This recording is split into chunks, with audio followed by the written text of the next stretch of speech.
Assalamualaikum warahmatullahi wabarakatuh. Bismillahirrahmanirrahim. Alhamdulillahirrabbilalamin. Assalatu wassalamu ala asyrafil mursalin wa ala alihi wa sahbihi ajmain, amma ba'd. Alhamdulillah, di kesempatan kali ini kita akan lanjutkan mengenai sejarah ataupun biografi Al-Imam Abul Hasan Al-Asy'ari sebagai salah satu tokoh atau pelopor yang menjaga sebagai benteng penjagaan akidah Ahlus Sunnah wal Jamaah. Siapakah Abul Hasan Al-Asy'ari? Nama lengkapnya adalah Abul Hasan Ali bin Ismail bin Abi Bishr Ishaq bin Salim bin Ismail bin Abdullah bin Musa bin Bilal bin Abi Burdah Amir bin Abu Musa Abdullah bin Qais Al-Asy'ari. Nama Al-Asy'ari merupakan nisbat terhadap Asy'ar, nama seorang laki-laki dari suku Qopon yang kemudian menjadi nama suku dan tinggal di Yaman. Dari suku Asy'ar ini lahir seorang sahabat terkemuka dan dikenal sangat alim, sehingga termasuk salah satu fuqaha di kalangan sahabat Nabi, yaitu Abu Musa Abdullah bin Qais Al-Asy'ari yang dilahirkan pada tahun 22 sebelum Hijriah dan wafat pada tahun 44 Hijriah. Abu Musa Al-Asy'ari ini nama seseorang di suku Qopon, kemudian menjadi nisbat untuk orang-orang yang berada di daerah tersebut. Aslinya nama orang, kemudian dijadikan nama daerah, kemudian dijadikan nisbat kepada orang-orang yang tinggal di daerah tersebut.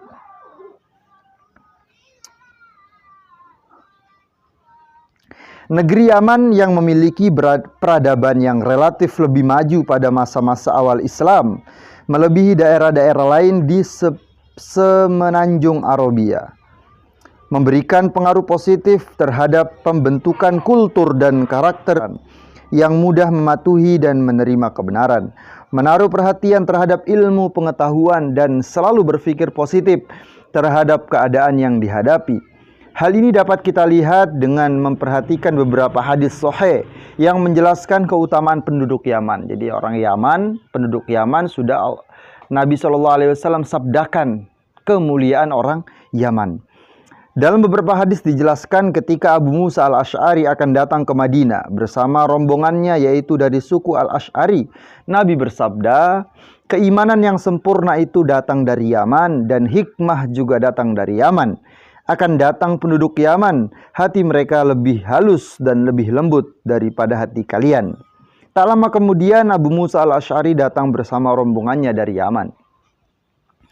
Karakter penduduk Yaman yang khas dengan kelembutan dan kehalusan, sehingga mudah mematuhi dan menerima petunjuk dan kebenaran, dapat pula dilihat dengan memperhatikan teks hadis sahih sebagai berikut ini. An Imran bin Husain qala inni indan Nabi sallallahu alaihi wasallam iz ja'ahu qaumun min Bani Tamim faqala aqbilul busyra ya Bani Tamim qalu basyartana fa'atina fadakhala nasun min ahlil Yaman faqal aqbilul busyra ya ahlal Yaman idh lam yaqbalha Banu Tamim qalu qabilna ji'naka linatafaqqaha fid din wa linas'alaka an awwali hadzal amr ma kana qala kana Allah wa lam yakun syai'un qablah wa kana arsyu 'alal ma' thumma khalaqas samawati wal arda wa kataba fi dzikri kull syai' rawahul Bukhari. Dari Sayyidina Imran bin Husain berkata, aku bersama Nabi SAW. Tiba-tiba datanglah suatu kaum dari golongan Bani Tamim, yaitu penduduk Najd. Nabi berkata kepada mereka, terimalah kabar gembira wahai Bani Tamim. Mereka menjawab, engkau telah memberi kami kabar gembira kepada kami. Oleh karena itu berilah kami harta benda. Jadi ketika Bani Tamim, orang-orang Najd, datang kepada Nabi, disuruh terima oleh Nabi kabar gembira. Mereka berkata, kami sudah menerimanya, beri sekarang kami minta harta. Maka lalu datanglah orang-orang dari penduduk Yaman. Nabi berkata kepada mereka, terimalah kabar gembira wahai penduduk Yaman. Karena Bani Tamim tidak mau menerimanya. Penduduk Yaman menjawab, kami menerima kabar gembira itu wahai Rasulullah SAW dengan senang hati. Perbedaan orang Najd dan orang Yaman. Kami datang kemari untuk mempelajari ilmu agama dan untuk menanyakan perihal permulaan apa yang ada di dunia ini. Nabi SAW menjawab, Allah itu ada pada saat sesuatu apapun belum ada. Arsy-Nya Allah itu ada di atas air. Kemudian Allah menciptakan langit dan bumi dan mencatat segala sesuatu dalam Lauhul Mahfuz. Jadi Allah ada sebelum adanya sesuatu apapun. Nah, sehingga tidak pantas kita mengatakan Allah bertempat. Nah, Allah memiliki tempat. Nah, sebagian pemahaman-pemahaman yang berkembang saat ini, Allah bertempat di arsy. Nah, bila kita mengatakan Allah bertempat di arsy, bagaimana sebelum adanya arsy? Allah bertempat di mana?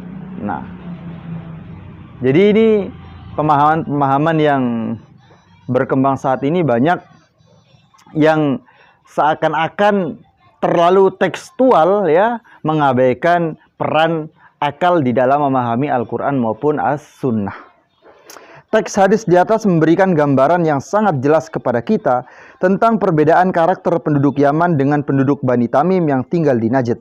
Penduduk Yaman yang hatinya sangat lembut dan sangat halus. Karakter mereka mudah menerima dan mematuhi kebenaran serta mementingkan ilmu agama daripada meminta harta benda atau kekayaan duniawi. Hal tersebut berbeda dengan kaum Bani Tamim yang tinggal di Najd, yang tidak memiliki kepedulian terhadap ilmu agama, tetapi lebih mementingkan harta benda dan meminta kekayaan duniawi kepada Nabi SAW.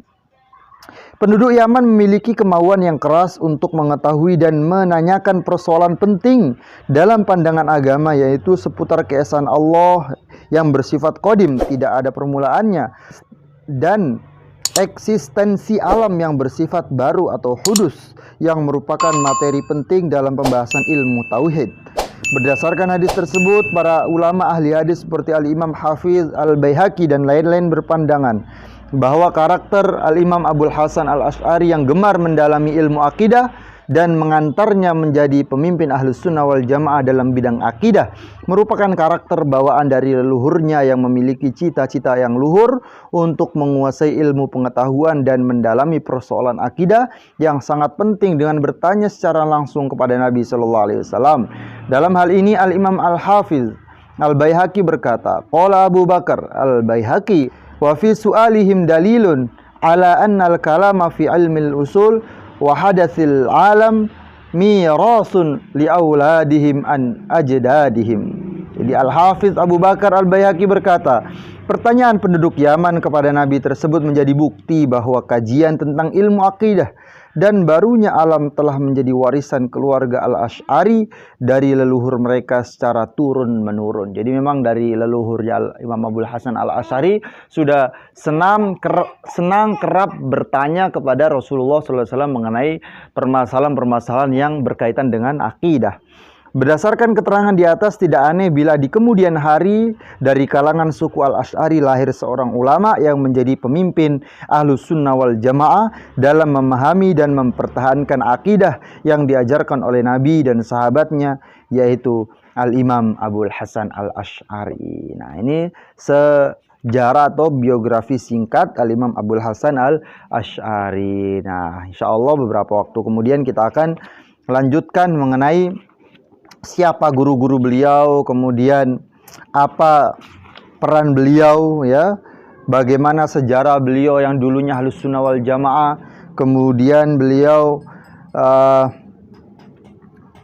berpindah haluan kepada Mu'tazilah, kemudian kembali lagi kepada Ahlus Sunnah wal Jamaah. Oleh sebab itu tetap di channel ini, insya Allah akan membawa kemanfaatan dan keberkahan. Semoga Allah Subhanahu wa Ta'ala berikan kesehatan, keafiatan, dan kekuatan, sehingga Allah menjaga keimanan akidah kita dari serangan-serangan ahlul batil dan menguatkan keyakinan tentang Ahlus Sunnah wal Jamaah di dalam hati kita. Kurang lebihnya mohon maaf. Assalamualaikum warahmatullahi wabarakatuh.